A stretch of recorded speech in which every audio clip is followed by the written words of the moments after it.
విజయనగరం జిల్లా కొత్తవలస మండలం ప్రజా అభివృద్ధి తెలుగుదేశం పార్టీ ఆకాంక్ష. తెదేపా అధికారంలో ఉన్న ప్రతిపక్షంలో ఉన్న నిరంతర ప్రజల కోసం పనిచేస్తుందని ప్రజలందరూ గమనించాలి. మంగళపాలెం గ్రామ ప్రజల ఇబ్బందుల దృష్ట్యా త్వరలోనే రైల్వే ఫుట్వేర్ నిర్మాణానికి శంకుస్థాపన చేస్తామని మంత్రి హామీ. సభలోనే స్వయంగా కేంద్ర మంత్రి రామ్మోహన్ నాయుడు గారితో ఫోన్లోనే మాట్లాడిన మంత్రి అచ్చెన్నాయుడు, గౌరవ రాష్ట్ర వ్యవసాయ శాఖ మంత్రి కింజరాపు అచ్చెన్నాయుడు, తెలుగుదేశం పార్టీ ఆవిర్భావం నుండి పార్టీని నమ్ముకున్న కోళ్ల కింజరాపు, అయ్యన్న, పోసపాటి కుటుంబాలు. తెలుగుదేశం పార్టీలో చరిత్ర కలిగిన కుటుంబాలలో కోళ్ల కుటుంబం ఒకటి. మంత్రి అచ్చెన్న కొత్తవలస మండలం మంగళపాలెం గ్రామంలో సుపరిపాలనలో తొలి అడుగు కార్యక్రమంలో పాల్గొన్న మంత్రి జోరు వానలో సైతం ఇంటింటికి తిరుగుతూ ప్రజలకు ప్రభుత్వ సంక్షేమం మరియు అభివృద్ధి కార్యక్రమాల గురించి వివరించిన మంత్రి ఎమ్మెల్యే, గ్రామంలో అర్హులైన ప్రతి ఒక్కరికి ఇళ్ల స్థలాలు మరియు త్రాగునీరు ఇచ్చే బాధ్యత మా ప్రభుత్వానిది. మంత్రి అచ్చెన్నాయుడు ఘన స్వాగతం పలికిన తెదేపా నాయకులు, కార్యకర్తలు, అభిమానులు, గ్రామ ప్రజలు. 2019 తర్వాత రాష్ట్రం పేరు చెప్తే ఇతర రాష్ట్రాల వారు భయపడే పరిస్థితికి తీసుకువచ్చారు. ముఖ్యమంత్రి చంద్రబాబు నాయుడుకు నాయకత్వంలో రాష్ట్రం అభివృద్ధి వైపు పయనిస్తుంది. ఎమ్మెల్యే కోళ్ల లలిత కుమారి. కూటమి ప్రభుత్వం సూపర్ 6 పథకాలు గడప గడపకు చేరి నిరుపేద మధ్య తరగతి ప్రజల్లో చిరునవ్వులు. వైసీపీ తీవ్ర స్థాయిలో మండిపడ్డ రాష్ట్ర వ్యవసాయ శాఖ మంత్రి కింజరాపు అచ్చెన్నాయుడు. కోర్టుల్లో కేసులేసి సొంత కోడ పుట్టిన తల్లికి చెల్లికి ఇబ్బంది పడిన వ్యక్తి, నానా అవసరం చేస్తున్న వ్యక్తి ఈ రాష్ట్రానికి నాయకుడయ్యాడు. మళ్ళీ అవునానంటే ప్రజలు నమ్మితే ఇంకా నేను చెప్పలేను అని చెప్పి మీ అందరికీ తెలియజేస్తున్నాను. అప్పలనాయుడు గారు, రెండవ వ్యక్తి రాజన్న గారు. రాజన్న గారితో నాకు వ్యక్తిగతంగా చాలా పరిచయాలు ఉన్నాయి. ఆయన మా జిల్లాలో నా నియోజకవర్గానికి తెలుగుదేశం పార్టీ తరఫున ఇన్ఛార్జిగా వ్యవహరించారని చెప్పి కూడా మీ అందరికీ ఈ సందర్భంగా తెలియజేస్తున్నాను. మీ అందరూ ఒకసారి ఆలోచన చేయాలి. 42 సంవత్సరాల సుదీర్ఘ ప్రయాణంలో తెలుగుదేశం పార్టీ అధికారంలో ఉంది, ప్రతిపక్షంలో ఉంది. మన పార్టీకి తెలిసింది అధికారం. మీరు ఆలోచన చేస్తున్నారు, ఇవ్వాలని ఉంది, చెయ్యాలని ఉంది, కానీ చేతుల్లో డబ్బులు లేవు. మన రాష్ట్రానికి వచ్చిన ఆదాయం ఇది కూడా తెలియాలి ప్రజలకి.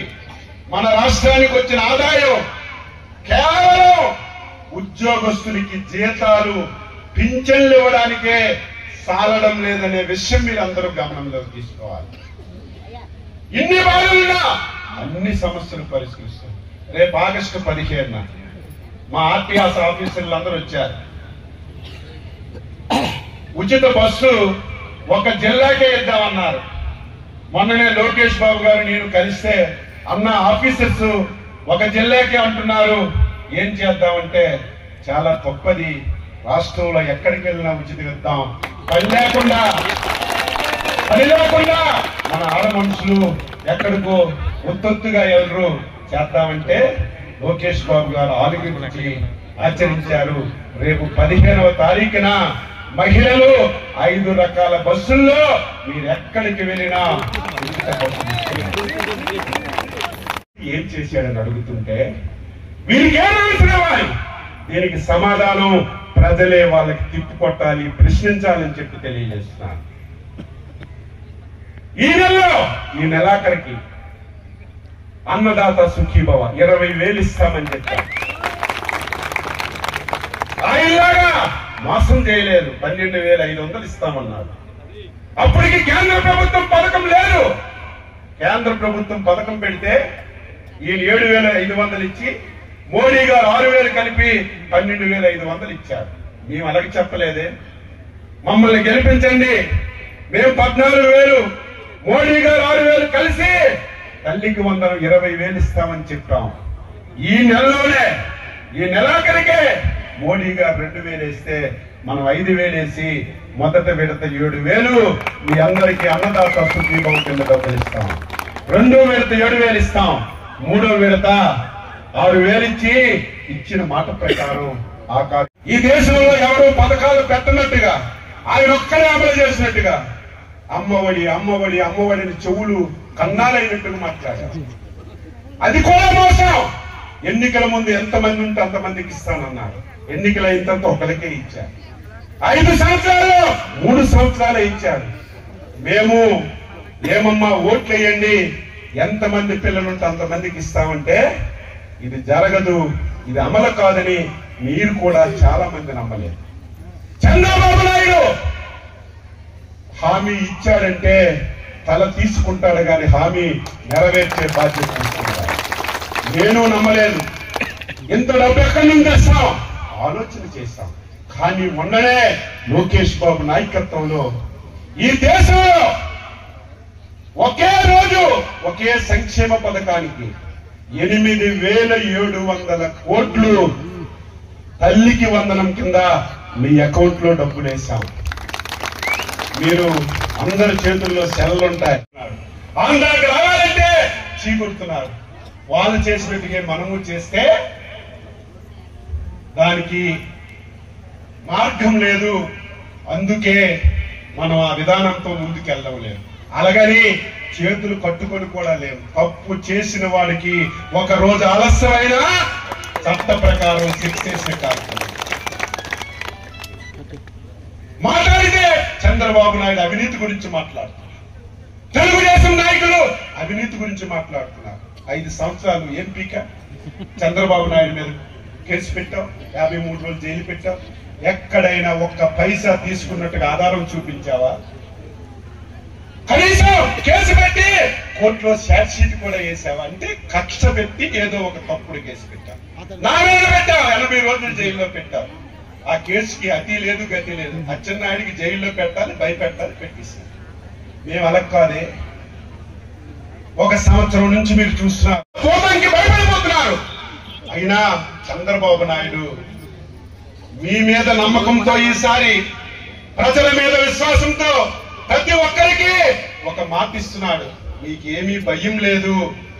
ఈసారి 100 అడుగుల గొయ్యి తవ్వి ఆ భూతానికి అందులో పెట్టి మీద మట్టి కప్పేస్తామని మీ మీద నమ్మకం విశ్వాసంతో చంద్రబాబు నాయుడు హామీ ఇస్తున్నాడు. ఆ హామీ నిరూపించుకోవాలని చెప్పి తెలియజేస్తున్నా. ఆంధ్ర ప్రజలు మిగతా రాష్ట్రాల్లాగా వైకుంఠపాలి ఆటం నేర్చారు. వైకుంఠపాలి అంటే తెలుసు కదా, తోక నుంచి మొదలెట్టి తల వరకు వెళ్తాం. ఏదైనా తప్పి పాము నోట్లో పెడితే మళ్ళీ తోక దగ్గరికే వస్తాం. 2014 రాష్ట్రం విడిపోయింది. ఆర్థికంగా ఇబ్బందులు ఉన్నాయి. చంద్రబాబు నాయుడు లాంటి వ్యక్తి ఉంటే ఈ రాష్ట్రం బాగుపడుతుందని ముఖ్యమంత్రి చేశారు. ముఖ్యమంత్రి చేస్తే 2014-19 ఆంధ్ర రాష్ట్రానికి ఒక స్వర్ణయుగం. ఆ 5 సంవత్సరాల్లో చేసినటువంటి అభివృద్ధి సంక్షేమ కార్యక్రమాలు ఎప్పుడూ చేయలేదు.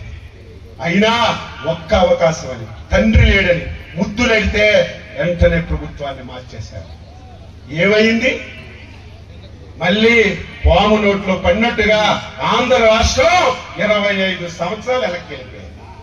అదే 2019లో చంద్రబాబు నాయుడు ముఖ్యమంత్రి అయితే ఆంధ్ర రాష్ట్రం దేశంలో ప్రపంచంలో అగ్రగామిగా ఉండేది.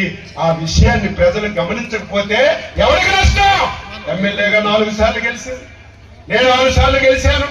చంద్రబాబు నాయుడు 4 సార్లు ముఖ్యమంత్రి చేశారు. మాకేం నష్టం? మాకు నష్టం కాదు, రాష్ట్రానికి నష్టం, మీకు నష్టం, మీ పిల్లలకు నష్టం. ఇది గుర్తించుకోవాలని చెప్పి ఆటోల మీద ఆడవాళ్ళని తీసుకెళ్లేవాళ్ళం. మీరు ఉచితంగా బస్సు ఇస్తే మీ వెలగ బతకాలన్నారు. వాళ్ళకు కూడా అదే రోజు ఏ ఒక్కరికి ఇబ్బంది పెట్టకూడదు, ఏ ఒక్కరికి బాధ కలిగించకూడదు. మీకు ఉచిత బస్సు ఇచ్చిన రోజే ఆటో డ్రైవర్లకు కూడా డబ్బులు ఇచ్చి వారికి కూడా సహాయం అందించాలని ప్రయత్నం చేస్తారు. ఈ సంవత్సరంలో ఏవైతే సూపర్ 6 ఇచ్చామో అన్ని చేసాం. ఒక్కటే మిగిలిపోతుంది. ఆడవాళ్ళకి నెలకి 1500. అది చెయ్యాలంటే ఆంధ్రాని అమ్మాలి. ఇంకా ఆలోచన చేస్తుంది. అంత డబ్బు అవసరం ఉంది.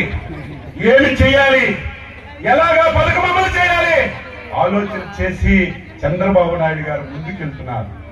1 సంవత్సరంలో ఇన్ని బాధలు ఇబ్బందులున్నా ఇన్ని హామీలు అమలు చేస్తే ప్రతి ఓడు దారిని పోయిన దానయ్య వచ్చి చంద్రబాబు వచ్చాడు, ఎన్డీఏ ప్రభుత్వం వచ్చింది, సంవత్సరం అయ్యింది, ఒక్క పథకం ఇవ్వలేదంటే నేను ఎన్ని మీటింగులు పెట్టి పడుకున్నోడికి లేపగలం, పడుకున్నట్టుగా నటించినోడికి లేపగలం,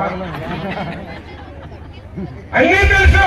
కానీ పచ్చి అబద్ధాలు, నోరిప్పితే అబద్ధం. ఇన్ని అబద్ధాలు అయినటువంటి నాయకుడిని నేను ఎప్పుడు చూడొచ్చి పరిష్కరించడం 42 సంవత్సరాల ప్రయాణంలో జరిగింది. కానీ 2019 ఒక దుర్మార్గమైన వ్యక్తి ఈ రాష్ట్రంలోకి ప్రవేశించాడు. ఆ రోజే ఈ రాష్ట్రానికి చెడు పట్టింది, ఈ రాష్ట్రానికి ఒక దరిద్రం పట్టిందని నేను చాలాసార్లు చెప్పాను.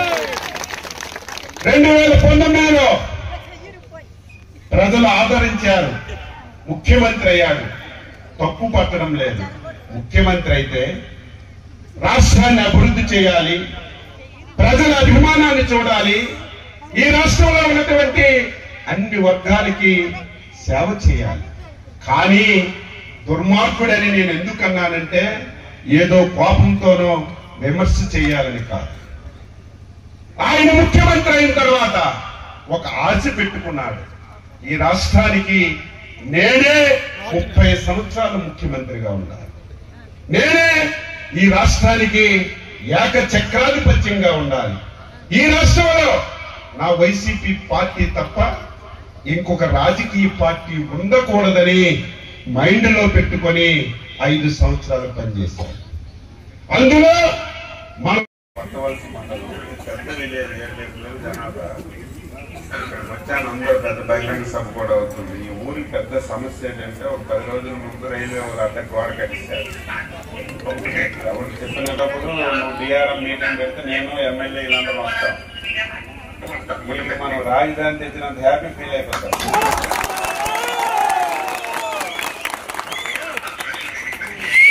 మీటింగ్ పెడితే వీళ్ళు కూడా కొంతమందికి రమ్మని చెప్తారు, మీరు వస్తారు. ఊరంతా ఏమి ఇచ్చినా హ్యాపీగా లేదు, అప్పుడు చేసి హ్యాపీ చేస్తారు. చెప్తే నేను ఎమ్మెల్యేగా మాట ఇస్తున్నా నీ బాధ్యత.